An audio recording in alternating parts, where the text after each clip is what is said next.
Hello, today's video is about Curtis Warren. Stemming from the northeast and the Liverpool area, he made enough money to make the Sunday Times rich list. They listed him as a property developer. When he was arrested and thrown in prison, they wanted him to pay back £200 million or serve an extra 10 years. He chose to pay the money back. Get the full story in the video. Also, why did the police call him cocky? I believe it's because he was cocky and because he was a brilliant criminal. If you like what you see today, hit like and subscribe, and I'll just hand over to voice over me. So here you go, voice over me. Thank you, real me. Now, Curtis Francis Warren was born in 1963 and grew up in the Toxteth area of Liverpool. He had quite an unremarkable life, but was never short of trouble, and ended up serving 5 years in a Borstal for armed robbery as a juvenile. He stole a car that was used in the armed robbery, but like I say, he was only 12 years old, and to be thrown in Borstal at that age, all he's going to learn is how to hate and not respect authority, how that violence solves all your problems, and there's no way to deal with anything peacefully. Very tough life. For his good behaviour and model citizenship, he was released back into society, and the police even noted that they thought he'd turned his life around. But he soon found work as a bouncer, a doorman, and this is where he learned about the drugs trade and how easy it was to make a lot of money. Bouncers control who go in and out of a venue, and therefore which drug dealers go into a venue. To give the bouncer a cut, they turn a blind eye. Don't, they turf you out. And this is how Warren made his money in the early years, working the doors, owning the bouncers, and then letting the drug dealers in for a cut. He soon got curious though as to how we could make more money, which soon led to him having a good reputation amongst the criminals for paying well, and he'll protect you. He'll make sure you get in the clubs and no one else does. So without really trying, he was controlling the doors of Liverpool. Soon that led all over the north of England and eventually to the northeast. Carrington was already well known in the northeast, especially around the Middlesbrough area, where he had a car dealership. The money he earned from that meant he had a nice lifestyle and his own private yacht. Him and Warren hatched a plan to use this yacht to bring in drugs. They used this yacht to travel to France on international passports, and then on to Venezuela on British passports. This is to try and slip UK customs. They get to Venezuela and negotiate with the Cali cartel to smuggle cocaine in steel boxes concealed in lead ingots. On arrival back in the UK, their passports, the international passports, had said they'd only been to France and back. So the customs agents had a quick look over their gear, cut open one of the ingots and found nothing, so let them go. The Dutch authorities later informed them that the drugs were actually hidden in the steel boxes within the ingots, but by this time Carrington and Warren were long gone and completely untraceable. And this is where you see just how smart Curtis could be. The police grabbed one of these ingots and drilled right through it, but he'd done his research and found out what the deepest and longest drill bit the customs used in their toolkits, so he made sure that the metal surrounding the ingots was deeper than that. So the police drill into one, see nothing despite them being full of cocaine, and let them on the merry way. By the time they got back with the first shipment, the second one was already on the way. £2,000 or 907 kilos were coming in from South America. But this time the police knew all about it, and in early 1992, as it landed in the UK, Carrington, Warren and 26 others were placed under arrest and brought to prosecution by police, customs and excise. Turns out his new pal Brian Carrington was a grass, a police informant who told everything. One of Carrington's police handlers, Harry Naggs, was thought to have been playing some sort of double agent role And Warren knew all along that the police were onto him and put measures into place. So much so that the case completely collapsed around him because it was obvious the police were involved and helping Warren on his end. It was alleged that at this time that Warren turned round to a police officer and said, "I'm off to spend the £87 million I've made from previous deals because you can't touch me. I'm one step ahead all the way." And that police officer Harry Naggs was later seen driving a £70,000 BMW that was previously registered to Carrington. It was at this point Warren returned to Liverpool, but he knew there's no way the police would leave him alone. He was a big drug dealer, bringing in big shipments. It was only a matter of time before they caught up with him.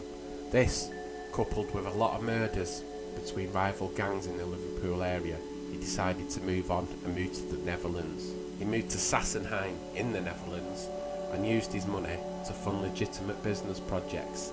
He owned casinos in Spain, discos in Turkey, a vineyard in Bulgaria and land in Gambia. He had plenty of money stashed away in 6 bank accounts.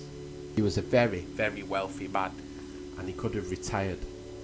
The Sunday Times Rich List even listed him as one of the richest men in Britain, listed him as a property developer worth upwards of £40 million. Now he's running British drugs from Venezuela and South America into Liverpool from the Netherlands. He's also smuggling cannabis from Turkey and the Middle East.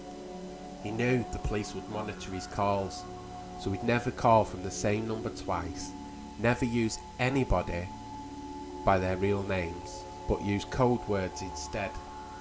He memorised everybody's phone number, every bank account detail. He memorised everything, had nothing written down. He would never speak to anyone in person about it, and no one was ever allowed to bring it up. He chose when to speak, who to speak to, everything, and everything was burned in his mind. So the police couldn't tie him to the drugs because he was in another country. They couldn't get him on the phone lines because he was ahead with the codes, so they had to get the drugs, and that proved very, very difficult. He would buy trucks in the Netherlands and send them to the UK to pick up the drugs wherever they came in, usually the south coast of England, and he would drive them up to Manchester. Well, he'd have someone else drive them up to Manchester on his behalf and do laps of the Manchester Ring Road, the M60. The trucks were legit, proper registered to a proper company, fully insured and legit, so they didn't show up on any automatic number plate recognition software, CCTV, or look suspicious in any way. And he would have them on the M60 doing laps, just lap after lap after lap, for sometimes days and even weeks on end, until he felt it was the right time to bring it in. So the police were looking for some sort of safe house or warehouse where he kept literally tons of cocaine and tons of cannabis, but it was on the move all the time in the back of the truck. And when he felt it was safe to do so, he would make the call and it'd be delivered to where it was needed in Liverpool. He was so successful, the Cali cartel in Venezuela gave him an unlimited credit line. He'd ring, ask for it, they would just send it and he could pay when he can. But it wasn't going to last forever, and in 1996 the Brigade Special Bellingstingsrachten raided Warren's villa, another property owned in the Netherlands. Warren and several associates were arrested, with police finding 3 guns, ammunition, hand grenades, crates with 960 CS gas canisters, 400 kilos of cocaine, 1.5 tons of cannabis resin, 60 kilos of heroin, 50 kilos of ecstasy, 500,000 Dutch guilder and $600,000 US in cash.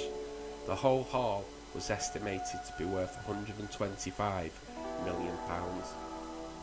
In court, the prosecution managed to prove that he was bringing in came from Venezuela and shipping it to Bulgaria. From Bulgaria it was transported by truck to Spain. In Spain it was suspended in wine and then shipped to the UK as wine, and when it reaches Liverpool it's taken out the wine and back into its cocaine state. Received 12 years in prison for this, but the Dutch police couldn't prove that all the cash was from the proceeds of crime, so they were unable to confiscate any of it, and it all had to go back to his estate. In 1999, Warren was attacked in prison by a Turkish national, Kemal Kılıçdaroğlu. He was receiving 20-year sentence for murder and attempted murder. Yelling abuse at Warren, Kılıçdaroğlu walked towards him and tried to punch him in the face. Evading the punch, a short fisticuffs ensued, during which Kılıçdaroğlu fell to the ground and Warren kicked him in the head 4 times.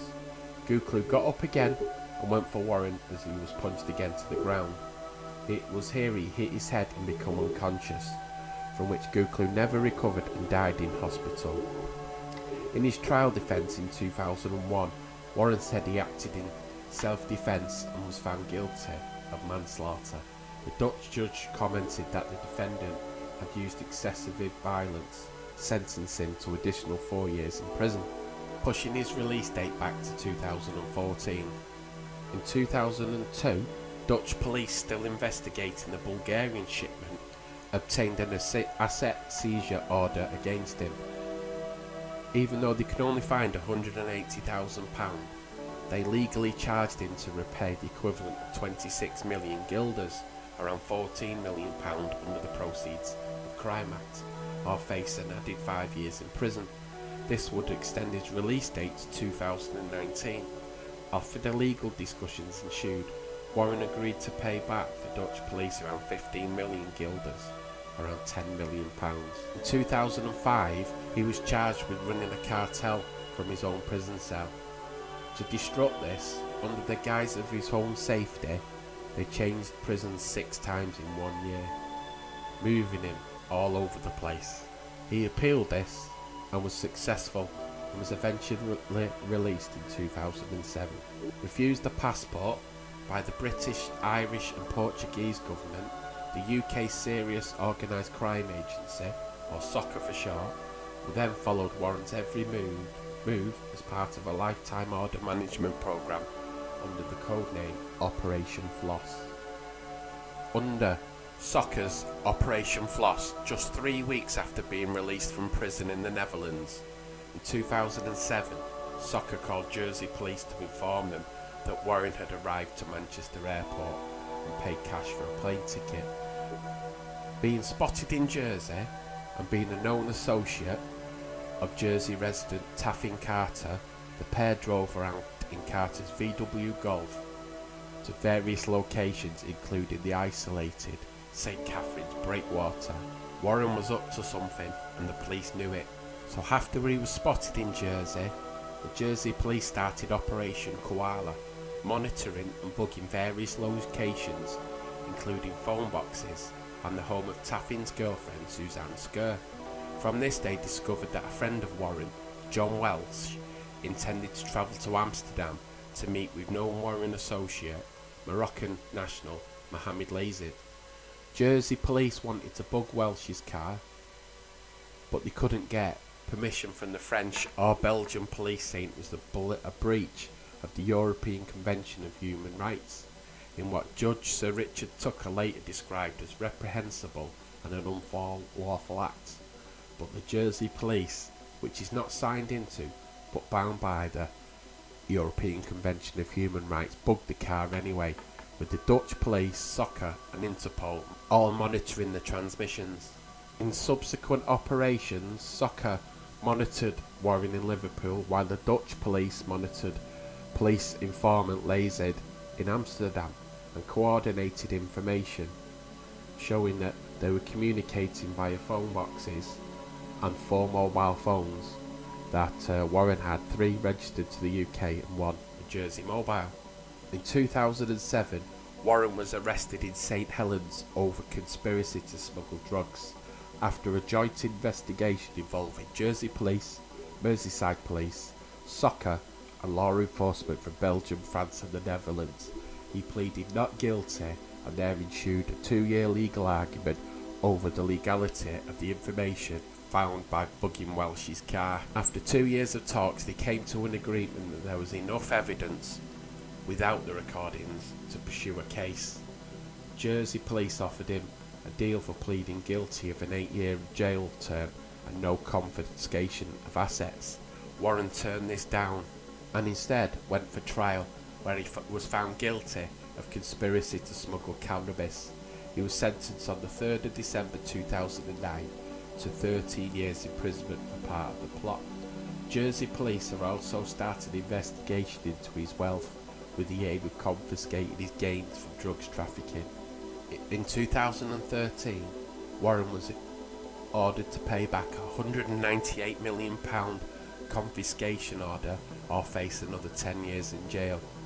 In March of 2014, it was reported that Warren had lost his appeal over his failure to pay the order, so would remain in prison.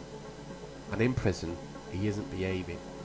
It's thought he's still believed to be running his drugs empire, and in 2020, a prison officer, Stephanie Smythe-White, was jailed for 2 years after having sex with him. So he's still there and still doing wrong.